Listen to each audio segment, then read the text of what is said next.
I don't usually have a habit of making videos like this, but I'm at a very specific point in my life when it comes to MMORPGs, and I just kinda wanted to spend some time talking about my takes.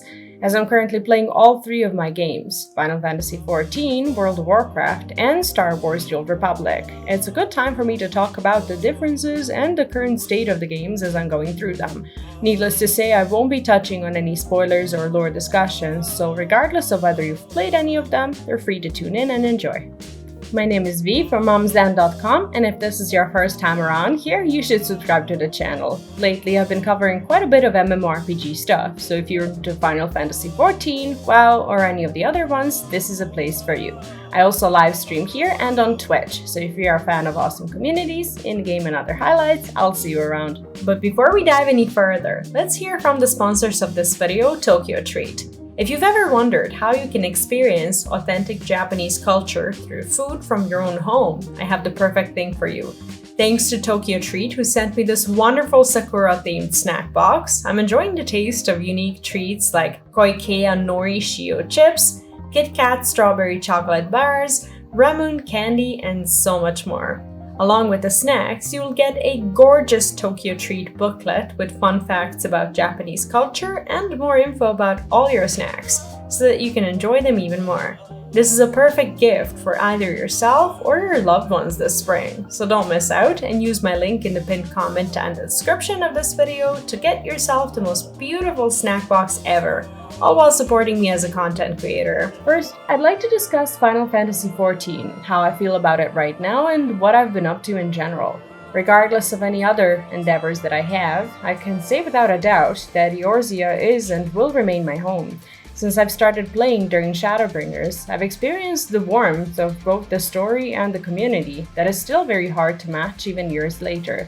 FF14 feels like the foundation of my community, the content, and my reputation as a content creator, and I know this is where I see myself in the foreseeable future. However, it's been very difficult to motivate myself to do some of the more recurrent stuff lately. I'm 2 jobs away from Omni 90, and at this point I'm feeling exhausted from the roulettes, job quests, and any other traditional forms of leveling. There are many things I'd one day like to do, but right now I'm lacking the urge to go around and do my dailies, weeklies, and such. Even the limited time events have lately felt like a struggle, as I end up trying them out for a couple of days and going back to my other current hyperfixations, like Persona 4 Golden, for example. I know I'll be living, eating, and breathing Dawn Trail when it comes out, but right now I feel like I'm perfectly fine with just casually logging myself in every couple of days, doing a surge of quests to feel meaningful again, and going back to enjoying the calm before the storm, or in this case the beach.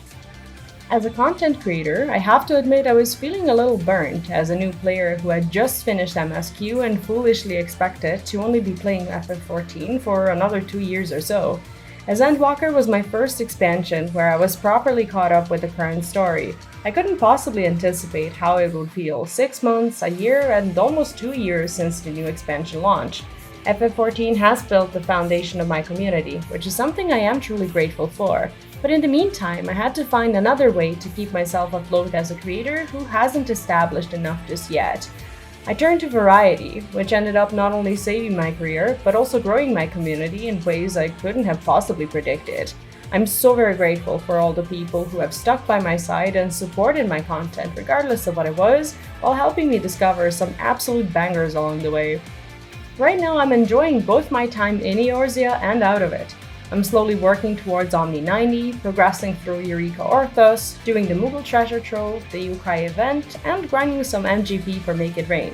But apart from that, I'm taking a little break, and it just feels like the right thing to do. When it comes to Star Wars: The Old Republic, this is another gem that I wouldn't have explored at all if there wasn't for some awesome people from my community who have nagged me so persistently that I ended up having no other choice.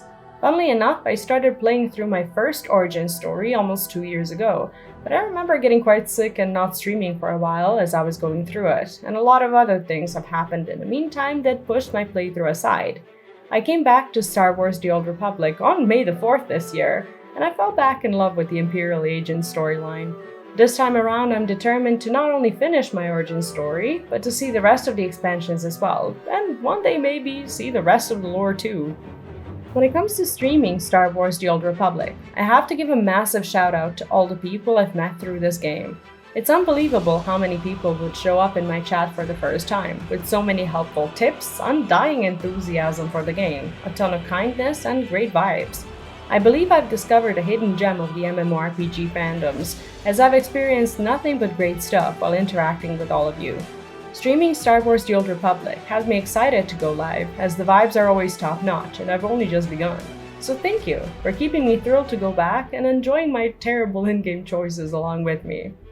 And finally, there's World of Warcraft. To be honest, playing WoW was not in my cards this year, but I would hate to see another expansion pass me by without at least giving it a decent shot at launch, as I'm just about done with the base Dragonflight story. Actually, I finished it in May last year, but stopped due to somehow being too confused to continue the main storyline. I'm aiming to catch up with the current content and be there on time for the War Within. This is again something that's largely been influenced by my World of Warcraft community here on the channel, or what's left of it anyway.